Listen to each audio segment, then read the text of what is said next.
Oi! Agora a gente vai conversar um pouquinho sobre o conceito de dominância. A palavra dominância dá a ideia, né, de domínio e inibição.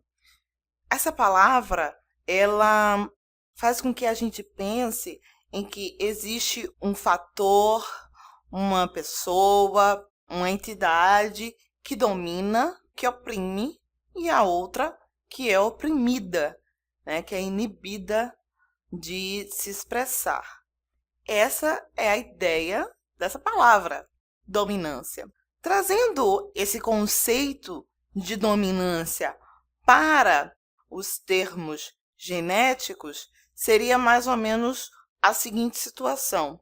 Nós temos dois cromossomos, eles são cromossomos homólogos, e aí aparece em um cromossomo um alelo que é dito dominante, tá? Então, os alelos dominantes, geralmente eles são escritos de letra maiúscula. Se você não sabe ou você não lembra essa simbologia genética utilizada na genética, você vai procurar um vídeo chamado Simbologia Genética e lá vai estar explicando esses símbolos utilizados na genética. Mas voltando para cá, esse alelo que é dito dominante, pelo conceito de dominância que a gente conversou já, ele vai impedir, então, que esse que tem a letra minúscula se expresse, porque esse seria o alelo recessivo.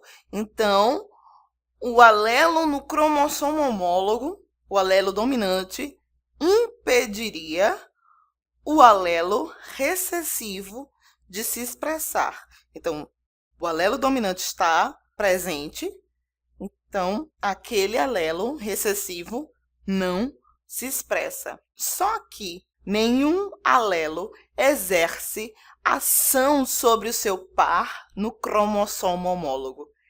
Isso não é verdade.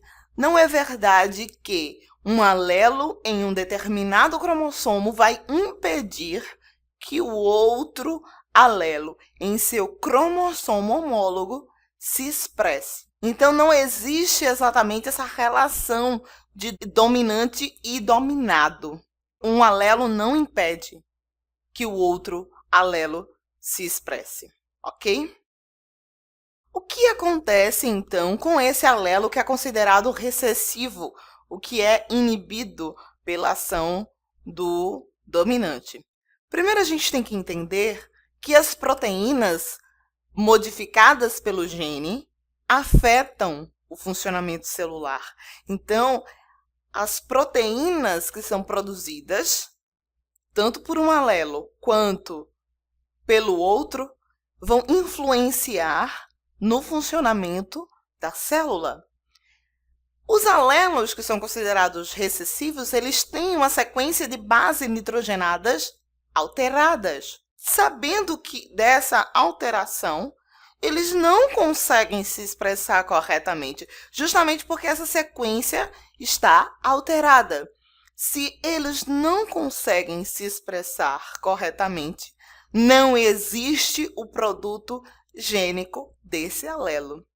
Então, por isso que ele não se expressa, porque ele tem uma sequência de bases alteradas e aí ele não consegue se expressar corretamente. E essa ausência de expressão parece que ele está sendo inibido pelo outro alelo. Então, a partir disso que a gente debateu, a gente pode dizer que o alelo dominante é aquele que se expressa em heterozigose. Então, ele em homozigose, ele já vai se expressar. Mas ele estando em heterozigose, ele também vai se expressar. Por quê? Esse aqui, considerado recessivo, esse aqui com a letra minúscula, ele não vai conseguir se expressar corretamente, porque esse aqui vai ter a sequência de bases nitrogenadas alteradas. Então, ele não vai conseguir produzir proteínas corretamente. Enquanto o alelo que é considerado recessivo, ele só vai se manifestar em homozigose, certo? Ora, se eu acabei de dizer que ele não se expressa porque ele não consegue produzir suas proteínas corretamente, como é que agora ele só vai se manifestar em homozigose? É porque na homozigose vai ficar claro a ausência desse produto gênico. O alelo recessivo, a gente diz que ele só vai se expressar em homozigose porque não há a produção das proteínas, certo? Para essa característica que está sendo analisada. Então, a gente não consegue ver. Quando a gente não consegue ver algo, é a expressão desse alelo recessivo, porque 0 também é resultado. Quando ele não se expressa corretamente, e a gente consegue perceber isso, então a gente sabe que o alelo recessivo está em homozigose.